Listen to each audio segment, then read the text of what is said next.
இல்ல குழந்தையே, இன்று இந்த எண்ணை கண்டவுடன் உனக்கு நிச்சயமாக வாழ்க்கையில் பேரதிர்ஷ்டம்தான் என்பதை நீ உணர்ந்து கொள்வாய். 8 என்பது அதிர்ஷ்ட எண் அல்லவா? அப்பன் இன்று நீ கண்டதனால் உன் வாழ்க்கையில் என்ன நடக்கப் போகின்றது, இந்த எண் உனக்கு எதை குறிக்கின்றது என்பதை உன்னிடத்தில் விளக்கிச் சொல்வதற்காகத்தான் அப்பன் வந்திருக்கிறேன். அது மட்டுமல்லாமல் இந்த நாளில் இந்த எண்ணானது உன் வாழ்க்கையில் நல்லதொரு அதிர்ஷ்டத்தை கொடுப்பதற்காக காரணம் என்ன தெரியுமா? என் பிள்ளையே, இன்றைய தேதியானது என்னவென்று கவனித்தாயா? 2024 என்பது எப்படி நீ கூட்டிவிட்டாலும் அதில் முடியும் பொழுது உனக்கு 8ஆகவே வந்து சேரும். இந்த வருடமானது உனக்கு அதிக அதிர்ஷ்டத்தை கொண்டு வந்து சேர்க்கக்கூடியது. அதனால் இந்த நாள் உனக்கு கிடைத்திருக்கின்றது ஒரு அதிர்ஷ்ட நாள் என்பதை முதலில் நினைவில் கூற வேண்டும். இந்த பிரபஞ்சம் சில விஷயங்களை இப்படித்தான் உனக்கு உணர்த்தும்.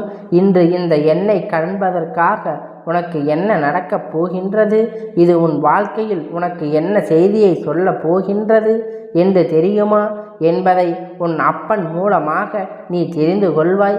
என் பிள்ளையே, இன்று உனக்கு பேரதிர்ஷ்ட நாளாக அமையப் போகின்றது. நாக சதுர்த்தி இன்று உனக்கு இருக்கின்றது. என் பிள்ளையே, எந்த நாளாக இருந்தாலும் சரி, பெண்கள் கவனத்தில் கொள்ள வேண்டியது ஒரு விஷயம். எனக்கு தீட்டு நேரம், அதனால் இன்று என்னால் எதையும் செய்ய முடியாது என்று நீ சொல்லக்கூடாது. என் பிள்ளையே, தெய்வத்தின் அருகில் நீ செல்ல வேண்டாம். ஆனால் மனதால் உனக்கு அவர்களை நினைப்பதற்கு எல்லா உரிமையும் இருக்கின்றது. அவர்கள் உன் வார்த்தைகளை கேட்பதற்காக, அதன்படி நடப்பதற்கு எல்லாம் உரிமைகளையும் ஒரு குழந்தையாக உனக்கு இருக்கின்றது என்பதனை முதலில் புரிந்து கொள்ள வேண்டும். ஆண் பிள்ளைகளுக்கு சரி, ஏதேனும் தீட்டு காரியங்கள் நடந்திருக்கும் வருடத்தில் அதற்கான தெய்வத்திடமிருந்து நீ ஒருபோதும் ஒதுங்கி நிற்க தேவையில்லை.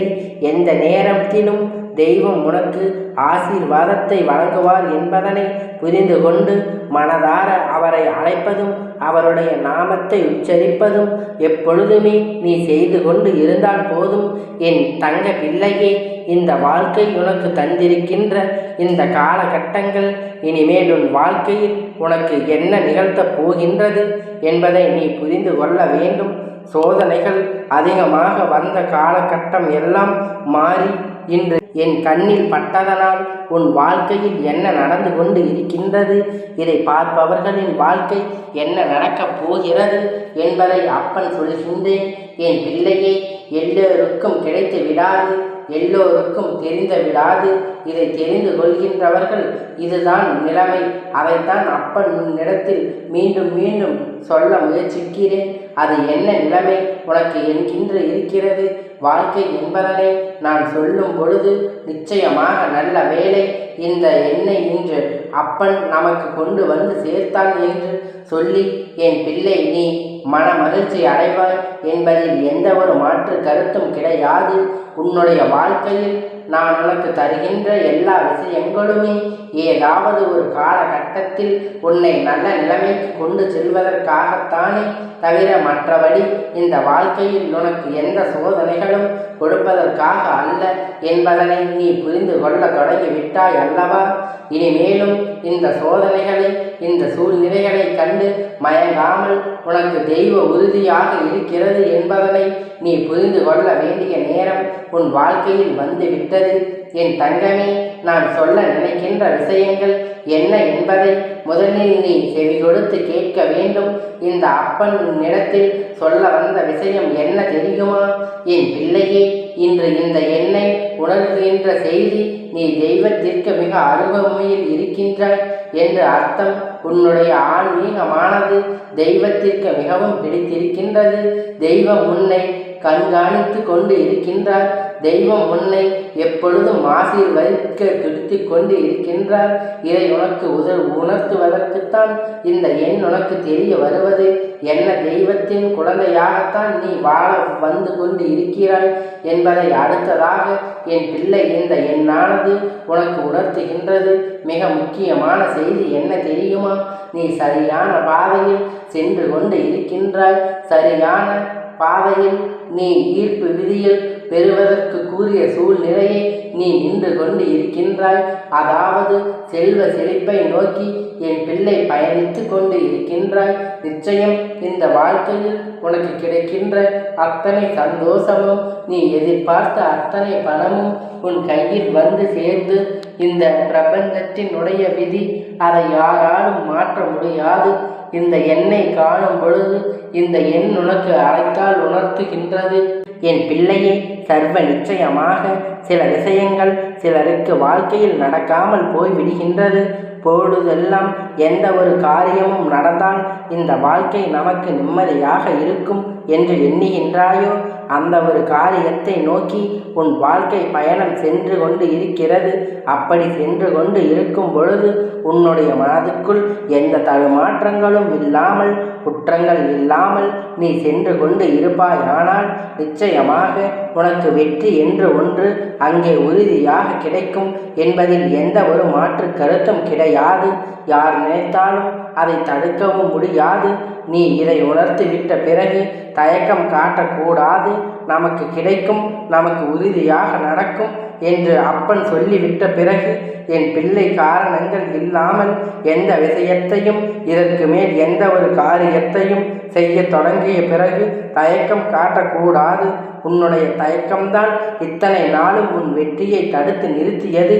அதனால் இந்த தயக்கத்தை கட்டாயம் இன்று என் பிள்ளை நான் சொன்ன பொழுதே செய்து கொண்டு இருக்கின்ற செயலில் வெற்றி உறுதி என்று சொல்லிக்கொண்டு இன்றைய நாளை எல்லாவற்றையும் நீ நல்லபடியாக செல்வ செழிப்பு உன்னை நெருங்கி கொண்டு இருக்கின்றது. நீ எதிர்பார்த்த லாபம் உனக்கு நிச்சயமாக கிடைக்கும். நீ செய்கின்ற தொழிலை உனக்கு முன்னேற்றம் கிடைக்கும். நீ எதிர்பார்த்த பண வரவு உன் வாழ்க்கையில் நிச்சயமாக இருக்கும். இதைத்தான் உனக்கு இந்த அப்பன் ஆனவன் உணர்த்தி கொண்டு இருக்கிறேன். என் பிள்ளையே, அதிர்ஷ்டம் எல்லோருக்கும் சட்டென்று கிடைத்து விடுவதில்லை. ஆனால் ஒரு சிலருக்கு அந்த பணம் எளிதாக கிடைத்துவிடும். இது போன்ற இந்த பிரபஞ்சம் அவர்களுக்கு அதிர்ஷ்ட எண்களை காண்பிக்கும் பொழுது விஷயங்களை உணர்ந்த முயற்சி செய்கின்றார். அதை உணர்ந்து கொண்ட பிள்ளைகள் வாழ்க்கையின் மீது இருக்கின்ற பயம் நீங்கி வாழ்க்கையின் மீது அன்பு அதிகமாகிவிடும். அதுபோலத்தான் உன்னிடத்தில் அப்பன் இப்பொழுது எதிர்பார்த்து கொண்டு இருக்கின்றேன். இந்த வாழ்க்கையின் மீது நீ கொண்டிருக்கின்ற அன்பும் மேலும் மேலும் உன்னை வாழச் சொல்லும். நாம் வாழ்ந்து காட்ட வேண்டும் என்ற நம்பிக்கை உணர்வை உனக்கு ஊட்டும். என் பிள்ளை, நல்ல நாளில் உன்னை தேடி வந்த இந்த அப்பனை, இந்த வாக்கினை நீ மதித்து நிச்சயமாக இந்த எண்ணை நீ ஒரு முறையாவது உன்னுடைய பூஜை அறையில் இருக்கின்ற சிறுநீர்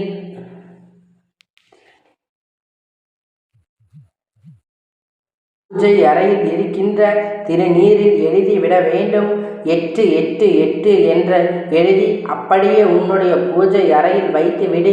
நிச்சயம் உன்னை தேடி தெய்வம் வந்து விட்டது என்பதை உணர்ந்து கொள்வாய். அது மட்டுமல்லாமல் தெய்வத்திற்கு மிகவும் அருகில் இருக்கின்றாய் என உன் வாழ்க்கையில் நல்லது மட்டுமே நடக்கும். எந்த ஒரு தீய எண்ணங்களும் உனக்கு வராது. எல்லாம் நல்லதாகவே நடக்கும். எல்லோருக்குமே அது உனக்கான பாதையை கொண்டு வந்து சேர்க்கும். ஒருவர் வெற்றி பெற்று விட்டார் என்பதற்காக அவர் கடந்து வந்த பாதை எளிமையானது என்று சொல்லிவிட முடியாது. பல கரடு முரடான பாதைகளை தாண்டித்தான் அவர்கள் வந்து கடுமையான உழைத்துத்தான் அவர் இதனை பெற்றிருப்பார் என்பதனை நம்ப வேண்டும். இது நமக்கு புரிந்து விட்டது என்றால் நிச்சயம் எல்லாவற்றையும் கடந்து உனக்கான வெற்றியினை நீ பெற்று விடுவாய் என்கின்ற நம்பிக்கை உணர்வு உனக்குள் முழுமையாக வந்துவிடும். இந்த அப்பன் சொல்கின்ற விஷயங்கள் ஒவ்வொன்றும் இனி உன்னை வாழ வைக்கின்றது என்பதை நீ முக்கியமாக உணர வேண்டும். இந்த நம்பிக்கை நான் உனக்குள் கொடுத்து விட்டேன். நிச்சயம் இதை பற்றி கொண்டு என் பிள்ளை இந்த வாழ்க்கையில் அடுத்த கட்டத்தை நோக்கி பயணம் செய்து விடுவாய் என்று அப்பன் எனக்கு மிகுந்த நம்பிக்கை வந்து விட்டது. நான் உன் அருகில் இருக்கின்றேன். உனக்கான அத்தனை கஷ்டங்களையும் போக்கி தருகின்றேன் என்று என் மீது நம்பிக்கை வைத்து என் பிள்ளை ஒரு நாளும் ஏமாந்து விடக்கூடாது. என் செல்ல குழந்தையே, அப்பனுடைய ஆசீர்வாதம் என்றென்றைக்கும் உனக்கு முழுமையாக கிடைத்து கொண்டே இருக்கும். கந்தா போற்றி, கடம்பா போற்றி, கதிர்வேலா போற்றி, ஆறுமலை வீடு கொண்ட முருகா போற்றி.